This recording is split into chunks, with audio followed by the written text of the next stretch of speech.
चुनौती है और इस बात को हम खुलेआम कहते हैं कि अगर मुझे प्रत्याशी बनाया जाता है तो बड़कागांव का सीट जेबीकेएसएस जेएलकेएम के खाते में डालने का काम 200% राजकिशोर करेगा। इतना आपको गारंटी है? बिल्कुल। और यदि आपके अलावा दूसरा कैंडिडेट को दिया जाता है तो फिर क्या होगा? देखिए, सबसे बड़ा क्या लगता है आपके सामने वर्तमान की विधायिका महोदया हैं और उनके सामने आप विपक्ष से चुनाव लड़ने का फैसला ले रहे हैं, कितना मुश्किल रहने वाला है विधानसभा में?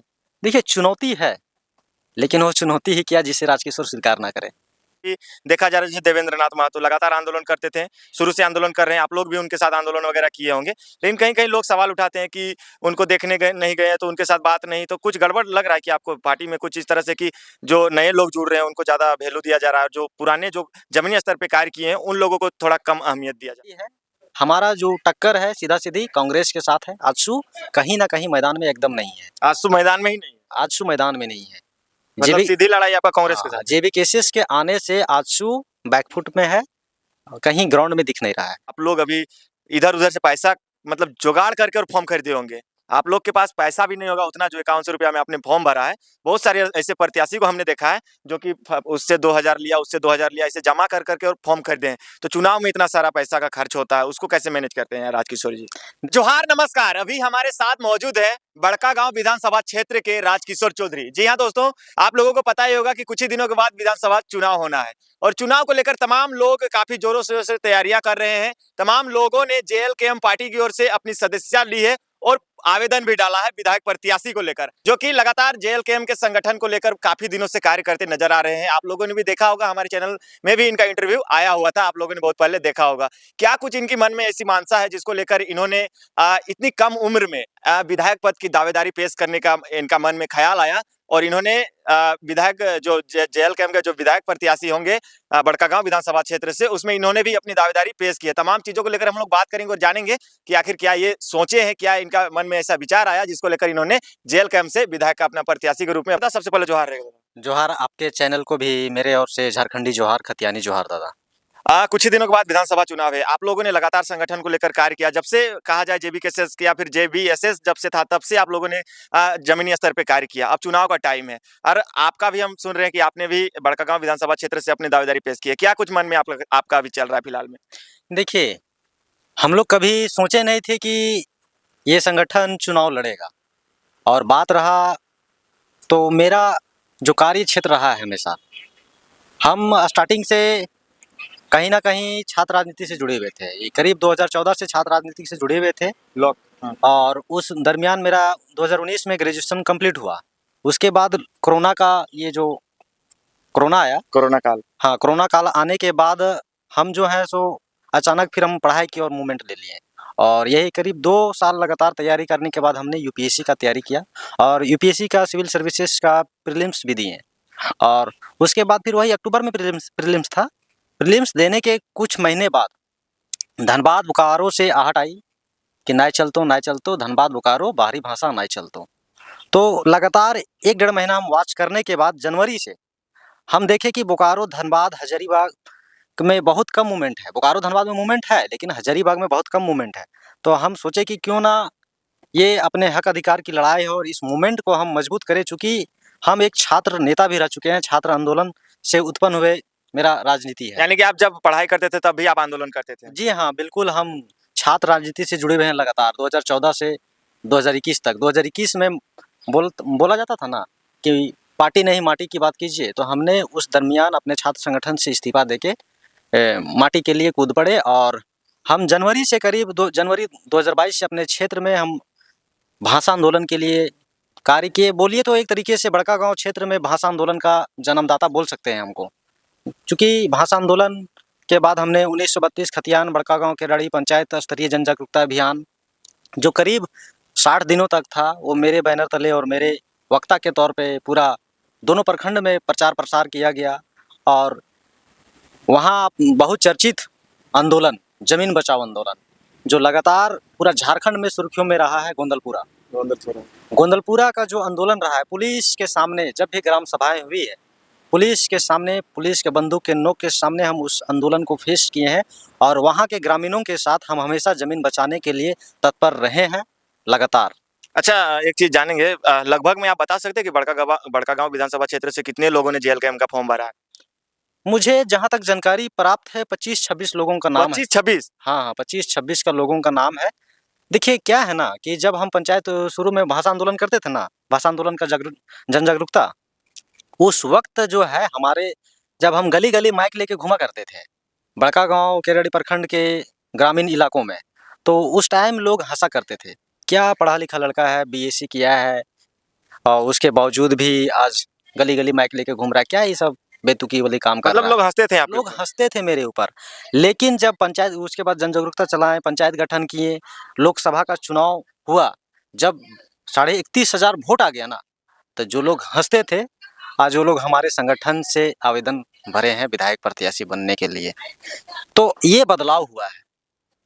हमारा आंदोलन कहीं न कहीं 31,500 32,000 का टारगेट को दिया है और अगर अच्छे उम्मीदवार का चयन जो तीनों प्रखंड बड़कागाँव, केराड़ी और पतरातू तीनों प्रखंड का कार्यकर्ताओं के साथ समन्वय बना ले, वैसे प्रत्याशी को अगर सुप्रीमो आदरणीय टाइगर दा के द्वारा अगर वैसे प्रत्याशी का चयन किया जाए और वैसे प्रत्याशी को बड़कागाँव विधानसभा से उतारा जाए, तो बड़कागाँव विधानसभा चुनाव जीतने में हम लोग सफल हो जाएँगे। अच्छा, आप देखने में काफ़ी कम उम्र है आपका, आप पढ़ाई कर रहे हैं और पढ़ाई के दौरान पढ़ाई करते-करते आंदोलन में आए, आंदोलन के बाद आप राजनीति करना चाह रहे हैं। तो क्या आप किस तरह से राजनीति कीजिएगा? कहें कि देखा जा रहा है कि राजनीतिक करना और आंदोलन करना और पढ़ाई करना काफ़ी अंतर है ये सब में। देखिए, पढ़ाई और आंदोलन और राजनीति तीनों अलग-अलग विषय है। लेकिन हम पढ़ाई के साथ छात्र राजनीति किए हैं, छात्र आंदोलन किए हैं और ये करीब 2.5-3 साल से ये जो मेन पॉलिटिक्स का आंदोलन हुआ है। तो बहुत कुछ हमको छात्र राजनीति से सीखने को मिला है और जितने भी बहुत सारे ऐसे लीडर हैं इस देश में, जो कहीं न कहीं छात्र राजनीति से उभरे हैं, जैसे कन्हैया कुमार। बहुत सारे हमारे बीजेपी के भी लीडर्स हैं। तो बहुत ऐसे लीडर्स हैं जो छात्र राजनीति से उभरे हैं। तो मुझे नहीं लगता है कि हमारा जो पहला स्टेप है, वो छात्र राजनीति से ही शुरू होके आज हम मेन पॉलिटिक्स में आए हैं। और जहाँ तक आप मेरे कम उम्र की बात बोल रहे हैं, तो मेरा ऐसा कोई ख़ास कम उम्र नहीं है। कितना साल हुआ होगा? मेरा उम्र ऐसे बोलिएगा तो 28 वर्ष है। 28 वर्ष हुआ। हाँ, 28 वर्ष मेरा उम्र है और हम आपको बता देना चाहते हैं, हमको जानकारी प्राप्त है कि जो पूर्व उप मुख्यमंत्री श्री महतो जी, वो सिल्ली से विधायक बने थे मात्र 26 साल की उम्र में और वो उस टाइम इंटर पास आउट थे। तो मुझसे हम बेहतर हैं, कहीं न कहीं हम पोस्ट ग्रेजुएट हैं, पीजी किए हैं। तो कहीं न कहीं उनसे बेहतर हैं और हो सके तो हमको लगता है कि 1-2 महीना में पीएचडी के लिए भी अप्लाई कर दें। क्या कुछ आप ऐसा मन में सोच के आए हैं कि आपको यदि प्रत्याशी बनाया जाता है, जेएल कैंप से आपने जो दावा ठोका है, वो दावा को स्वीकार किया जाता है और आपको बड़कागाँव विधानसभा क्षेत्र से प्रत्याशी आपको बनाया जाता है, तो क्या कुछ कीजिएगा आप अपने विधानसभा क्षेत्र के लिए? देखिए, हमारे विधानसभा क्षेत्र में सबसे बड़ा समस्या है विस्थापन का। सबसे बड़ा चुनौती ये है कि ज़मीन कैसे बचाया जाए। आज तक के जो लीडर हैं, वो विस्थापन के नाम पे विस्थापितों को लूटने का काम किया है। आज तक झारखंड में सही तरीके से विस्थापन आयोग का गठन नहीं किया गया है। विस्थापितों का विस्थापन कार्ड नहीं दिया जा रहा है। उन लोगों को उचित मुआवजा नहीं दिया जा रहा है और जो लोग ज़मीन बचाना चाहते हैं, वहाँ पे फर्जी ग्राम सभा करके वहाँ पास कर दिया जा रहा है। तो बड़कागाँव में सबसे बड़ी समस्या है जहाँ पे मतलब कोयला क्षेत्र है, वहाँ लोगों को रोज़गार देना, उचित मुआवजा दिलवाना और जहाँ जो ज़मीन नहीं देना चाहते हैं, वहाँ चुनौती है ज़मीन कैसे बचाया जाए। चूँकि बड़कागाँव एक बहुफसली इलाका है, कृषि बहुल प्रधान क्षेत्र है, तो हम लोग चाहते हैं कि हमारा जो हरा-भरा है क्षेत्र, नदी-नाला वो बचा रहे। कोयला का खंडहर ना बने, दूसरा धनबाद ना बने। बहुत बड़ा चुनौती है, लेकिन अगर अच्छा जनप्रतिनिधि रहे, तो गाँव को बचाया जा सकता है, बड़कागाँव विधानसभा को बचाया जा सकता है और जो लोग वहाँ उद्योग खुला है, जैसे एनटीपीसी है पतरातू में, टंडवा में एनटीपीसी है, बड़कागाँव में माइनिंग को लेके एनटीपीसी है, तो वहाँ रोज़गार युवाओं को दिया जा सकता है। लेकिन विधायक का और जो विपक्ष का नेता है, उन लोगों का अपना कट जाता है, अपना सीटिंग रहता है, तो कोई विस्थापन नहीं, तो वर्तमान की जो विधायिका महोदया हैं, वो तो अच्छा कार्य कर रहे हैं क्षेत्र के लिए। आप कह रहे हैं कि कार्य नहीं कर रहे हैं वो लोग। अच्छा एक बात बताइए, वर्तमान विधायिका का ही सरकार है ना अभी? सरकार तो है उन्हीं का। सरकार उन्हीं के होने के बावजूद अगर 15 वर्षों तक उनके परिवार का ही वहाँ विधायक है। माने कहा जाए तो पीढ़ी दर पीढ़ी चलते आ हाँ, रहा है।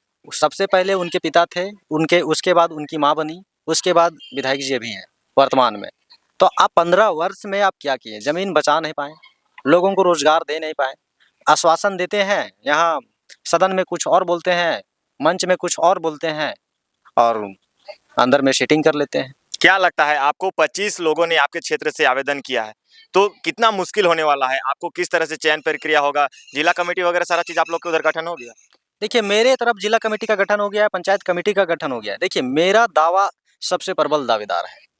अगर बोलिएगा ना कि एजुकेशन के क्षेत्र पे, तो हम बीएससी फिजिक्स ऑनर्स से किए हैं, संत कोलंबस कॉलेज, झारखंड, बंगाल, बिहार, उड़ीसा का सबसे पहला कॉलेज से हम भौतिकी में स्नातक किए हैं। उसके बाद हम क्षेत्रीय भाषा खोरठा से पीजी किए हैं, रांची विश्वविद्यालय रांची से। तो हमारी शिक्षा पे कोई लगाम नहीं लगा सकता है। अच्छा, जयराम महतो का जो प्रोटोकॉल है, जो 10 वो प्रोटोकॉल निकाले थे कि आंदोलन में इतना नंबर मिलेगा या एजुकेशन में इतना मिलेगा, पब्लिक का फीडबैक में इतना नंबर मिलेगा। तो क्या आप आंदोलन किए हैं? अच्छा, आप लोग शुरू से आंदोलन करते आ रहे हैं, आप लोग ने अच्छा ग्रेजुएशन डिग्री माने अच्छा डिग्री भी लेके रखा है, तो आगे क्या कुछ होने वाला है? आप लोगों के ऊपर किस तरह से चयन किया जाएगा? देखिए, सबसे पहले वहाँ जो योग्यता वाला है, योग्यता में हम फुलफिल हैं। उसके बाद जो है आंदोलन का भागीदारी, तो विधानसभा घेराव हो गया, 60-40 नियोजन नीति हो गया, जेपीएससी का मामला हो गया, जेएसएससी का सीजीएल का मामला हो गया। सीजीएल का हम खुद शिकार हैं। सीजीएल का एग्ज़ाम हम रांची का धुरवा में देने गए, एग्ज़ाम लिखे, यही करीब शाम था 4-5 बजे, गाड़ी बैठे बुट्टी मोड़ में और मोबाइल खोले तो पता चला पेपर लीक हो गया। पेपर लीक का हम खुद शिकार हैं। आंदोलन में मेरा भागीदारी है। बड़कागांव क्षेत्र में जितने भी आंदोलन है, हमने एक हथियानी पद यात्रा किया था अपने दम पे, अपने बैनर पे। जिस तरह उस टाइम जेबीएसएस चलता था, बोकारो धनबाद में जिस टाइम जेबीएसएस चलता था, उस टाइम हम वहाँ अपने दम पे, अपने बैनर के दम पे, मैंने शुरू से आप लोग संगठन को जोड़ने का काम किया। और करीब हम जब कार्यक्रम किए थे ना खतियानी पद यात्रा बड़कागांव में, करीब 1000 युवाओं का फौज हम खड़ा कर चुके थे। उसके बाद हम विधायक को खतियान आधारित स्थानीय नीति और नियोजन नीति का मुद्दा को उठाने के लिए उनको दिए लेटर। उसके बाद 60 दिनों तक, अभी जो बोले ना केराड़ी बड़कागांव प्रखंड का जन जागरूकता अभियान 1932 को लेके, उसके बाद जितने भी जेबी केसेस का सभा हुआ है, जैसे बचरा का सभा हो गया, टंडवा का सभा हो गया, केरेडाड़ी का सभा हो गया, गोंदलपुरा का सभा हो गया, बड़कागांव सभा हो गया, इन सब में मेरा अहम भूमिका है, मतलब मुख्य भूमिका रहा है इन आंदोलन को सफल बनाने में। नहीं, लेकिन अभी देखा जा रहा है कि जो लोगों ने शुरू से आंदोलन किया है, उन लोगों को ज़्यादा अहमियत पार्टी में नहीं दी जा रही है। ऐसा मैं नहीं, तमाम लोग ऐसा कहते हैं और देखने को भी मिल रहा है। जैसे कि अभी देखा जा रहा है, जैसे देवेंद्र नाथ महतो लगातार आंदोलन करते थे, शुरू से आंदोलन कर रहे हैं, आप लोग भी उनके साथ आंदोलन वगैरह किए होंगे। लेकिन कहीं-कहीं लोग सवाल उठाते हैं कि उनको देखने गए नहीं गए, तो उनके साथ बात नहीं, तो कुछ गड़बड़ लग रहा है कि आपको पार्टी में कुछ इस तरह से कि जो नए लोग जुड़ रहे हैं, उनको ज़्यादा वैल्यू दिया जा रहा है, जो पुराने जो ज़मीनी स्तर पे कार्य किए हैं, उन लोगों को थोड़ा कम अहमियत दिया जा रहा है पार्टी में। नहीं, ऐसा कोई बात नहीं है। अगर बोलिएगा ना तो देवेंद्र दा और जयराम दा में भी कुछ वैसा नहीं है। देखिए, पब्लिक में हो जाता है मिसअंडरस्टैंडिंग। तो नहीं, लेकिन जैसे आज रांची में प्रोग्राम था, तो उनका बैनर में फ़ोटो नहीं था। तो लोग ये कह रहे थे कि जब वो लोकसभा प्रत्याशी है रांची के, तो उनका फ़ोटो होना चाहिए था, लेकिन उनका फ़ोटो भी नहीं था। इससे लोग सवाल उठाते हैं। लोग तो मतलब बिना मतलब का बेतुकी बात नहीं करते हैं। जो चीज़ दिखता है, वही चीज़ लोग उठाते हैं सवाल को। देखिए, सबसे बड़ा बात है कि वहाँ का जो स्थानीय कमेटी है, जहाँ सभा हो रहा है, ये निर्णय उनके द्वारा लिया जाता है, ना कि केंद्रीय अध्यक्ष के द्वारा। तो ये सवाल हमको नहीं लगता है कि जायज़ है। मतलब वहाँ के लोगों ने ही उनका फ़ोटो नहीं डाला होगा। हाँ, देखिए क्या होता है ना कि झारखंड में जब भाषाई आंदोलन शुरू हुआ था ना, तो बहुत ऐसे चेहरे थे, लेकिन लोग जयराम दा को ही पसंद करते थे। ऐसा नहीं है कि हम अपने क्षेत्र में किए हैं, लेकिन लोग जयराम दा को ही पसंद करते हैं, चूँकि उनका वो बेबाक आवाज़, उनसे वो उम्मीद जगी है। तो सब लोगों, पूरा झारखंड के लोगों को लगता है कि लोग जयराम दा के साथ चले, उसके कदम से कदम मिला के चले, उनको कोई धोखाधड़ी ना दे। इसलिए लोग जयराम दा को ही, चेहरा को प्रायोरिटी देते हैं। क्या लगता है आपके सामने वर्तमान की विधायिका महोदया हैं और उनके सामने आप विपक्ष से चुनाव लड़ने का फैसला ले रहे हैं, कितना मुश्किल रहने वाला है विधानसभा में? देखिए, चुनौती है, लेकिन वो चुनौती ही क्या जिसे राजकिशोर स्वीकार ना करे। चुनौती है, और इस बात को हम खुलेआम कहते हैं कि अगर मुझे प्रत्याशी बनाया जाता है, तो बड़कागांव का सीट जेबीकेएसएस जेएलकेएम के खाते में डालने का काम 200% राजकिशोर करेगा। इतना आपको गारंटी है? बिल्कुल। और यदि आपके अलावा दूसरा कैंडिडेट को दिया जाता है तो फिर क्या होगा? देखिए, सबसे बड़ा चुनौती है ना कि हम जो छात्र राजनीति किया करते थे, हम उसका जो वर्तमान विधायक है, उसकी नस को हम जानते हैं कि कहाँ हमको तोड़ना है। अच्छा, आप पूरा पता करके रखा हाँ, है। अगर जब तक आप उसके नस को नहीं तोड़िएगा ना, उनका जो अंदरूनी मामला है, उसको नहीं तोड़िएगा तब तक आप सफल नहीं पाइएगा। यानी एक तरीके से बोलिए ना कि अंबा प्रसाद की कमजोरी और उसके साथ साथ उनके लोगों को नहीं तोड़िएगा, आप सफल नहीं हो पाइएगा। हमारा जो लड़ाई है, हमारा जो टक्कर है, सीधा सीधी कांग्रेस के साथ है। आजसू कहीं ना कहीं मैदान में एकदम नहीं है, आजसू मैदान में ही नहीं है, आजसू मैदान में नहीं है। मतलब सीधी लड़ाई आपका कांग्रेस के साथ। जेबी केसेस के आने से आजसू बैकफुट में है, कहीं ग्राउंड में दिख नहीं रहा है। क्योंकि देखिए, हम लोग जो अंबा का वोट काटेगा, अंबा प्रसाद जी का जो वोट काटेगा, वही चुनाव जीतेगा। मुस्लिम वोट में जो सिंधमारी करेगा, जो आदिवासी वोट में सिंधमारी करेगा, जो पचकोनिये जो समाज है उनके वोटों को सिंधमारी करेगा, वही चुनाव जीतेगा। तो किस तरह से आप हर एक वर्ग के लोगों को आप अपने साथ जोड़ने का प्रयास करेंगे? काहे कि लोग आरोप भी लगा देते हैं, नहीं फलाना का पार्टी है, चिल्ला का पार्टी है, ये लोग खाली ऐसे करता है वैसे करता है एक जाति में। तो सभी समुदाय के लोगों को आप कैसे अपने पास लाइएगा? देखिए, इस जाति के मामले पे हम आपको बता देते हैं कि जब हम हजारीबाग में करीब 18 साल रहे हैं, वहाँ मेरा KG to PG पढ़ाई हुआ है, हम CBSE से पढ़े हैं, वहीं रहे हैं, वहीं सब कुछ किए हैं। हमारे जो दोस्त हैं, हम जब भाषा आंदोलन में कूदे तो हमारे समाज को जुड़े, कुड़मी समाज से। अन्यथा अगर 500 सर्कल है ना, फ्रेंड सर्कल, तो उसमें से कुशवाहा मिलेगा सबसे ज़्यादा कुशवाहा मिलेगा, और वो मेरे लिए मरने मिटने के लिए तैयार है। अच्छा, यादव मिलेगा, तेली समाज से मिलेगा, मतलब ये 3-4 समाज जो है ना, बहुलता है, हरिजन समाज से मिलेगा। मतलब ऐसा नहीं कि सिर्फ एक जाति पे आप निर्भर हैं, आपको सब जाति। अगर बोल दे कि राजकिशोर तुमको अपने पीछे युवाओं की फौज खड़ा करना है विदाउट कुड़मी, हमको लगता है कि सबसे ज़्यादा मेरे पीछे युवा खड़ा होंगे। और बोल दे कि कुड़मी लेके खड़ा करना है, तो कहीं ना कहीं उसमें हम थोड़ा सा, मतलब अदर कास्ट के लोग आपके साथ ज्यादा जुड़े हुए हैं, मतलब कुर्मी से ज्यादा भरोसा आपको अदर कास्ट में है? नहीं, सभी पे भरोसा है, सभी जातियों पे भरोसा है, ऐसा नहीं है। लेकिन हमारे साथ युवा कुड़मी बहुत कम जुड़े थे, लेकिन आंदोलन के दरमियान जुड़े हैं अभी। लेकिन स्टार्टिंग शुरुआती दौर से हमारे साथ अदर मतलब आपके पास एक प्लस पॉइंट है कि आपके साथ अन्य जाति के लोग भी जुड़े हैं सबसे ज़्यादा। अच्छा, और एक लास्ट हमारा सवाल रहेगा कि जो चुनाव में देखा जाता है कि आमतौर पे जैसे आप लोग अभी इधर-उधर से पैसा मतलब जुगाड़ करके और फॉर्म खरीदे होंगे। आप लोग के पास पैसा भी नहीं होगा उतना जो 5100 रुपया में आपने फॉर्म भरा है। बहुत सारे ऐसे प्रत्याशी को हमने देखा है जो कि उससे 2000 लिया, उससे 2000 लिया, ऐसे जमा कर के और फॉर्म खरीदे हैं। तो चुनाव में इतना सारा पैसा का खर्च होता है, उसको कैसे मैनेज करते हैं राजकिशोर जी? देखिए, आप जहाँ पैसे की बात बोले ना, हम आपको बोले कि हम 18 साल हजारीबाग में रहे। जब हम पढ़ाई करते थे ना, मेरा 3-4 क्लास का उस टाइम का फीस था 1700-1800 रुपया। तो ऐसा नहीं है कि हम सक्षम हैं। अच्छा, आप सक्षम हैं। हाँ, ऐसा नहीं है कि हम किसी से ये किए हैं। हम बोले ना, हम CBSE में पढ़े हैं, 1700-1800 रुपया मेरा फी रहता था 3-4 क्लास में।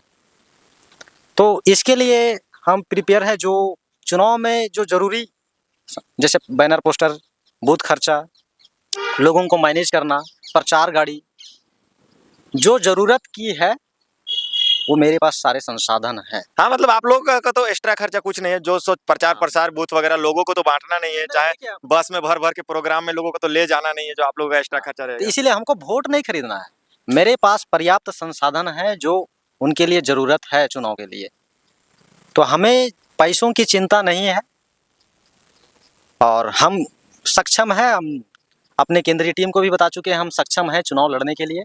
हम किसी से सहयोग राशि मांग नहीं सकते हैं। अगर कोई स्वेच्छापूर्वक अपने लिए अपने क्षेत्र में देखना चाहते हैं तो कर सकते हैं, लेकिन हम किसी से नहीं मांग सकते हैं। हम सक्षम हैं, क्योंकि हम आपको बोले खुद, जब मेरे पढ़ाई में खुद 8-10 लाख रुपया खर्चा हो गया है, तो जब हम पढ़ाई अपने 8-10 लाख रुपया खर्चा कर सकते हैं, तो फिर चुनाव है, बड़का गांव की भविष्य की लड़ाई है, वहाँ के विस्थापितों की लड़ाई है, किसानों की लड़ाई है, युवाओं की लड़ाई है।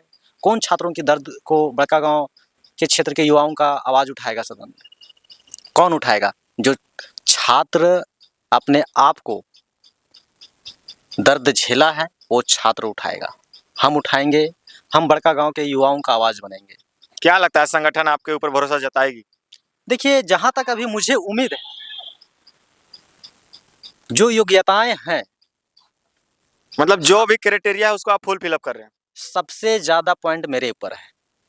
A to Z हमने पंचायत कमेटी गठन किया है, हमने भाषा आंदोलन का जन्मदाता है, हम शिक्षा में पोस्ट ग्रेजुएट हैं, हमारे पास संपूर्ण संसाधन है जो हम खर्चा कर सकते हैं चुनाव में। हमने जन आंदोलन किया है, गोंदलपुरा बचाओ आंदोलन। तो कौन सा ऐसा मुद्दा है जो मुझ पे रिजेक्ट किया जा सकता है? चलिए, अब ये तो संगठन तय करेगी कि आपको चुनाव लड़ाना है, नहीं लड़ाना है। लेकिन आपने जो बातें कही, कहीं न कहीं लगता है कि आपने बहुत ज़्यादा संघर्ष किया। उसके बाद आप इस पायदान में हैं और आप काफ़ी उम्मीद है कि आप सोच भी रहे हैं कि हमें प्रत्याशी बनाया जाएगा, तो हम बड़कागाँव विधानसभा क्षेत्र के लिए जो भी कार्य है ऐसे, जो पिछले कई वर्षों से सरकार बनती आती है, विधायक सांसद चुने जाते हैं, वो लोग पूरा नहीं करते, उसको आप पूरा करेंगे।